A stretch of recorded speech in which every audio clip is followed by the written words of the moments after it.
It is Monday, October 10th, 2011. This is InfoWars Nightly News. I'm your host, Alex Jones. Coming up later, we're going to do a video interview with Kurt Haskell from Michigan, the lawyer who survived, along with his wife, the underwear bombing of 2 Christmases ago. He has now been put on the witness list as the only witness for the reported underwear bomber, Mr. Muttalib. This is a big deal. And he's being attacked in the Associated Press for pointing out that the U.S. government got the underwear bomber on the plane. The only problem is the AP doesn't mention the State Department admits they were ordered to by an unnamed U.S. intelligence agency. This is on C-SPAN. This is in the Detroit Free Press. This could end up being as big or bigger than Operation Fast and Furious. Another false flag against our rights. Fast and Furious, a staged attack on the Second Amendment.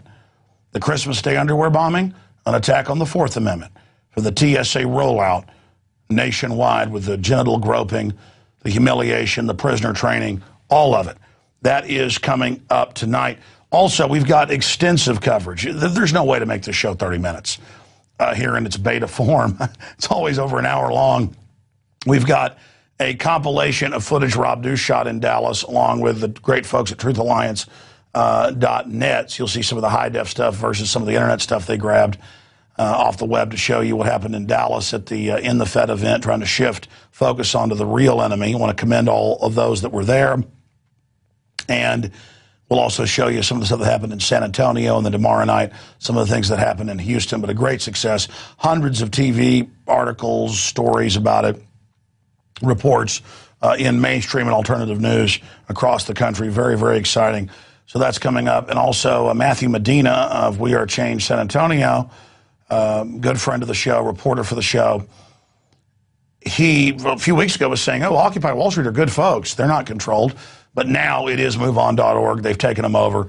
And he'll tell you the story of what happened on that front, just like the Republicans tried to co-opt the Tea Party. The same thing's happening with the Democrats and Occupy Wall Street. That's why we're doing our In the Fed movement. But I wanted to hit a few news articles that we really didn't get into enough on my radio show today. First off, Governor Brown has said that minors can't go to tanning beds. But it's okay for 12-year-olds to take the deadly Gardasil shot without their parents knowing. And that's the headline. New law lets 12-year-olds consent to preventative care for STDs. What the schools are doing is just telling them it's the law. They have to take it and not tell their parents. We showed you the video last week where they go to the door of parents and bang on it, who were homeschooling parents, and say it's the law. We're coming in to give them shots. The parents are so informed. They know it's all a con game. They just say, bleep off and slam the door. But there is that report. Continuing with different hoaxes and frauds, we shift gears from Gardasil into Ron Paul. Ron Paul wins values voter poll ahead of Herman Cain. And they always say this is a very important poll done by Christian conservatives mainly, and they take themselves very serious in this big important poll. But for the first time in the values voter poll, the organizer of it has labeled his own poll irrelevant after Ron Paul wins. So why even, I guess I'm expecting next presidential cycle, this group will not even operate then if suddenly they're irrelevant because Ron Paul has won that coveted poll. You notice Ron Paul's been number 1, number 2, or number 3 in all the polls for 6 months. But they always say, oh, too bad he can't win. Herman Cain comes in second in Florida, and they say, well, he's the winner. And now he's the front runner, former head of the Federal Reserve in Kansas City. A direct answer to Ron Paul. We'll just expose him like we've done Rick Perry and Mitt Romney. And finally, Fast and Furious. You know, we've probably done 10, 15 reports just since InfoWars Nightly News kicked off a little over a month ago on September 1st. And it is a modern-day Iran-Contra, where drugs are shipped into the U.S. and the rebels going after folks, going after other cartels, are given U.S. money and weapons. And that's exactly what's happening here. And now it's come out in federal court. The ATF directly shipped the guns into Mexico. And then only did the straw purchase stuff at gun stores to demonize the Second Amendment. So it's a win-win-win for the globalists. Knock out the drug cartels that aren't laundering their money through the private Federal Reserve banks. Destabilize Mexico so they can talk about an SPP global financial merger, as the SPP documents for the North American Union showed from the Banff, Canada meeting in 2007 that we cover in my film Endgame. And also the best bite, little added cherry on top, is they could also then demonize the Second Amendment. And even after the Justice Department got caught doing this to blame the Second Amendment and perjuring themselves, they're just going forward. So that's what you'd expect from the 8 agencies involved: FBI, Coast Guard, DEA, Border Patrol, ATF, and other agencies, all involved in bringing in $500 billion a year in drugs, and all fighting hard to make sure smaller cartels don't cut in on the big banks' profits. Just like alcohol prohibition. The criminals lobby to make the stuff illegal so they make the higher profits. Am I saying everybody in the Border Patrol is bad? Certainly not. Everybody in the Coast Guard bad? Certainly not. Everybody in the FBI bad? Certainly not. Everybody in the ATF? No, not all bad. That's why they blew the whistle. The point is, this is another way to pick up the rocks and look at what's under it, or under the floorboards. We've already seen about 5,000 cockroaches in our house, if America was a house. The lights are on. High noon, we're eating Sunday brunch, Sunday lunch, and there's roaches running around under the table, on the table. Can you imagine when you turn the lights off what's going on? And by that I mean, what is there we don't know about? None of us are safe under a system that's corrupt. Even the people that are part of the corrupt system. This is out of control.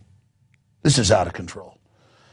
Okay, that's basically it for now on the news. We got a jam-packed transmission. We've got stuff. Few things actually shake me up. The Kurt Haskell info coming up.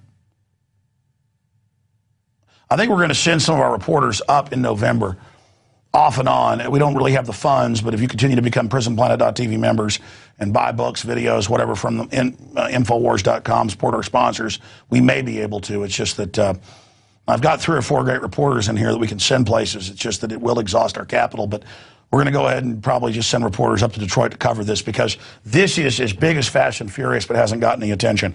Okay, the first thing I want to go to here is a compilation, again, of our video and others' video from the Dallas Occupy the Fed. Then we're going to come back with the Matthew Medina. Then we're going to go to break and come back with the Kurt Haskell. Stay with us.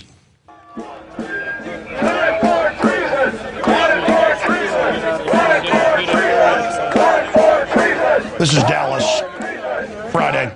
That's Friday. That's like 6 o'clock. Even more came.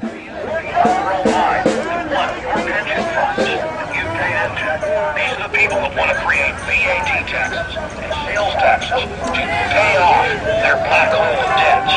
Break the condition. Occupy the Dallas Federal Reserve. This is Rob Dew reporting for Infowars Nightly News, and I'm standing here with Sarah from Occupy Dallas. So, Sarah, what brings you guys to the Federal Reserve of all places? We're going to be going around different points around the city over the next month or so. The Federal Reserve is a big target. I mean, that's what's bringing down the economy. It's bringing everybody down. And Alex Jones was going to be out here today, honestly, and we wanted to try to get as many people to hear about Occupy Dallas as what was going on. Federal Reserve is actually not federal. In fact, it says private property right over there. It does not say government property. It says Federal Reserve Bank of Dallas, private property, no trespassing.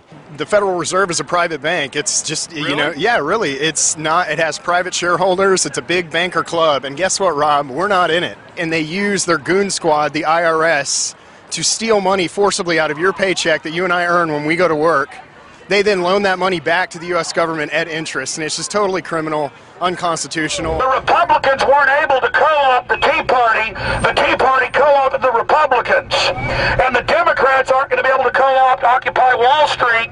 The American people are going up against the establishment, and it's a grassroots movement. And the mainstream corporate whore media, the dinosaur media, is losing all of its credibility as the people awaken. And the Fed! And the Fed! And the Fed! And the Obama went on to say, I wouldn't have done this. I would have gone after the bankers if this was illegal, but it's not. But it's the bankers that took over the government and changed the laws in a bipartisan criminal action to allow the Federal Reserve to create the $1,000+ trillion in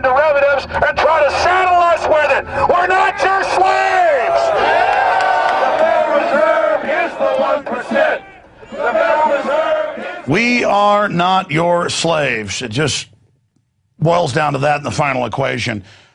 This next piece of video is Matt Medina, who just a few weeks ago was calling me and saying, oh, no, the Occupy San Antonio folks, they're against the Federal Reserve. They're good people. Yeah, exactly, because it was globalist groups, Adbusters people, others, Democratic operatives, who put out the idea of Occupy Wall Street through social media, knowing grassroots would show up because, yeah, Wall Street overall has been out of control. Then they come in and co-opt it. Michael Moore calling for communism, all this stuff. But then when I ran into Medina down there, he says he's got video of this too. They've been down there interviewing him. They're not even wanted now by Occupy San Antonio.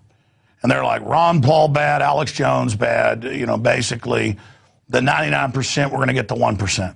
Well, number one, that's not right. It's more like 4% has about 40, 50% of the wealth in this country, or controls it, and also pays around 40, 50% of the taxes.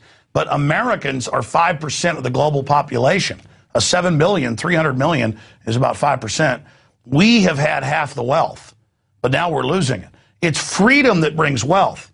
There's plenty of wealth in African and Latin American and poor Asian countries, but they've got strong men in there who won't let anybody ever have any freedom, so there's no wealth's produced. This is very elementary. The few countries in history, going back thousands of years, that allowed freedom had huge renaissance. Doesn't mean America's perfect. America's got a terrible record, but it's better than everybody else. See, that's the difference. We're kind of the top of the you-know-what pile here. So all these people that say the American system's bad, oh, it's old-fashioned, liberty and freedom and those ideas are the newest thing. The stuff we're going back to is what's 5,000 years old. Old-fashioned, gangster-run tyranny. All right, I'm digressing. Let's go to the Matt Medina report. This is important. Then we'll come back and get into the Federal Reserve admitting they're private. Here it is. Well, here we are at the fake federal building, Region 11, and this is a substation of the Dallas number 11 Fed. And look at it. The whole building looks like a post office. The whole building says federal this, federal that. It's designed to masquerade, to cloak itself. We are identifying the real threat here, ladies and gentlemen, not nebulous capitalism of the free market. And from day one, I saw Occupy Wall Street with the Democratic Party trying to infiltrate it, trying to take it over, trying to make it about raising taxes, which is exactly what the Federal Reserve has called for. They want new taxes, not just a higher income tax. They want VAT, just like they want in Europe, same European Central Bank owned by the same people. They want the sales taxes. They want it all. They want it now. And so the first week or so of Occupy Wall Street down here in San Antonio, Matt Medina of San Antonio We Are Change, radio host in his own right, tried to reach out to them. They were listening. It was great. But once the Move On and Union people got there, and I'm not saying the Union folks are bad, but Move On is George Soros, big globalist, big Federal Reserve, insider type. They were able to basically then say, we don't want your Ron Paul signs. We don't want your in the Fed. That's bad. We just want a nebulous, say that, I guess we support Obama. So tell folks what you experienced over those days. Yeah, and it's on the record. A lot of San Antonio activists have seen what I'm about to tell you. And to begin from the beginning, the first Occupy San Antonio meetings, We Are Change San Antonio was there. We're having influence. They recognized us from YouTube and knew we were legit. And at the same time, there were people, local Rockefeller Foundation funded activists that we've had a run-in before.